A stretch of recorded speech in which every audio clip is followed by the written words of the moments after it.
জয়গুরু, সবাইকে জয়গুরু। বন্দে পুরুষোত্তমম। আজকে আমি আলোচনা করব এই যে এখন যে চলছে বসন্ত ঋতু, এই বসন্ত ঋতু নিয়ে কিছু আলোচনা আমি করব।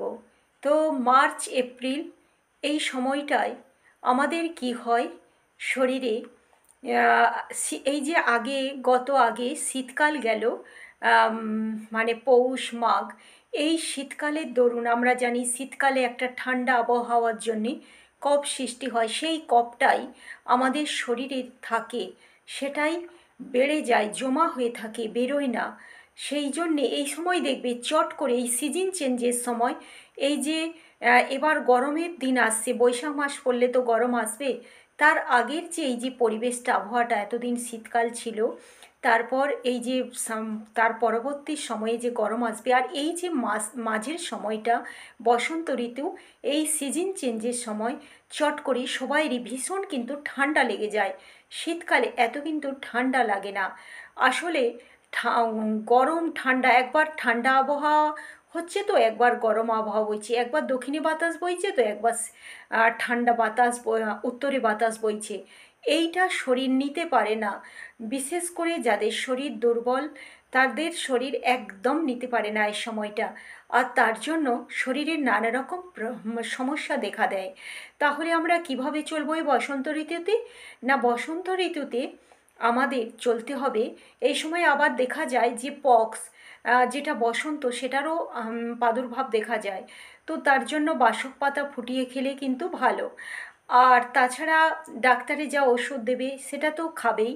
তাছাড়া পরিষ্কার পরিচ্ছন্ন সাবধানে থাকা, নিম পাতা হলুদ খাওয়া মাখা, এগুলো করতে হবে।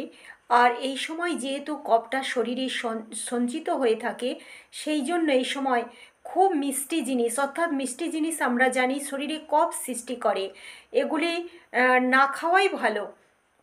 মানে অতিরিক্ত কোনো জিনিসটাই এই সময় খাওয়া ভালো নয়। বিশেষ করে মিষ্টি আর নুন আর হচ্ছে টক, এগুলি শরীরে কফ বাড়িয়ে দেয়। তাই এই জিনিসগুলো এই সময় একটু কম পরিমাণে খেতে হবে। এই সময় হজম ক্ষমতা দুর্বল হয়ে যায়। আর সেই জন্যে হালকা সহজপাচ্য খাবার খেতে হবে, সঙ্গে সঙ্গে একটু ব্যায়াম বা হাঁটাহাঁটি করতে হবে। আর জিরে বা ধনে, আদা এই সব দিয়ে রান্না করে খাবার খেলে সহজে হজম হয় এবং কফটাকে সরিয়ে দেয়। কারণ এই সময় কফটা পাকস্থলীর মধ্যে জমা হয়ে থাকে। আর সেই জন্যে যতটা হালকা পারা যায় এই সময় খাবার খেতে হবে। তাহলে কিন্তু আমরা সুস্থ থাকবো, ভালো থাকবো। কোনো গুরুপাক যেটা কফ সৃষ্টি করে, আহ, অতিরিক্ত তেল ঝাল মশলার তরকারি, যে আমরা জানি এগুলি ঘি, তেল, এগুলি শরীরে কফ সৃষ্টি করে। এগুলি যতটা পারা যায় কম খেতে হবে। আর তাহলে কিন্তু আমরা সুস্থ থাকব। হালকা গরম জল খাওয়া, এই সময় যে শীত চলে গেছে বলে পৌষ মাঘ চলে গেছে বলে আমরা এবার একটু ঠান্ডা জল খাবো, ঠান্ডা হাওয়া লাগাবো, পাখা চালাবো, কিন্তু এগুলো শরীর চট করে নিতে পারবে না। সেই জন্যেই সেই অভ্যাসটা, সেই ঠান্ডা শীতকালের অভ্যাসটা এখনও কিন্তু বেশ কিছুদিন রাখতে হবে। আর নইলে কিন্তু চট করে ঠান্ডা লেগে যাওয়ার ভয় থাকবে। এইভাবে যদি আমরা চলতে পারি এই বসন্ত ঋতুতে, তাহলে কিন্তু আমরা সুস্থ থাকবো। মানে এই প্রকৃতির যে সাথে আমরা মানে সমঝোতা করে চলতে পারবো।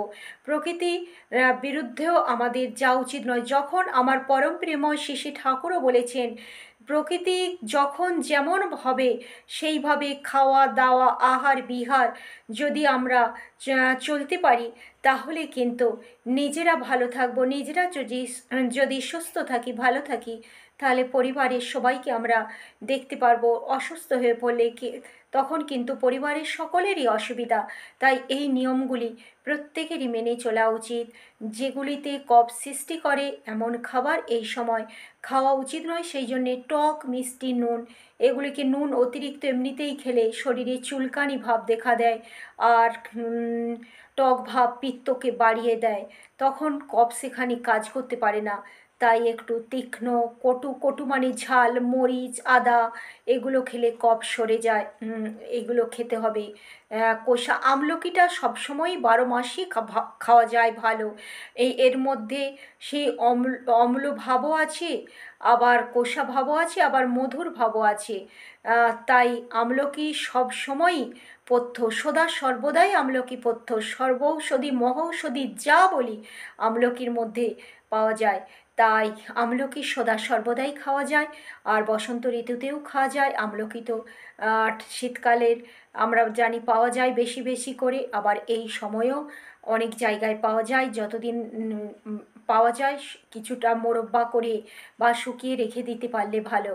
মোট কথা জীবন বৃদ্ধিকারী, যেটা জীবনের পক্ষে ভালো, জীবনকে রক্ষা করে, এরকমই খাওয়া দাওয়া আহার বিহার আমাদেরকে করে চলতে হবে। তো জয়গুরু, সবাইকে জয়গুরু। আমার ভিডিও যদি ভালো লাগে পাশে থাকবেন, লাইক কমেন্ট শেয়ার ও সাবস্ক্রাইব করে আমাকে উৎসাহ দেবেন। জয়গুরু।